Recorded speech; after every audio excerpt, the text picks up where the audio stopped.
Planning is one of those things that affect all our lives in some way or the other, but most people are very uninterested in the technical aspects and the procedural aspects of planning until it affects them. Now, the Government of Wales has decided to introduce a bill which will change some of those procedures and will take some of those decisions away from local authorities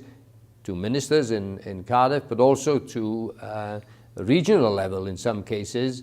which raises issues about democracy and so on. Now then, if you are interested in what is happening, then information is available on our website, and you can take part in this process by responding to our discussions here in the committee,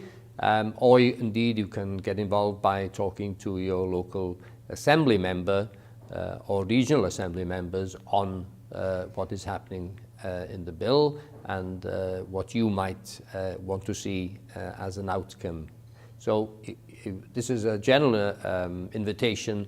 to take part in the democratic process about planning in the future in Wales.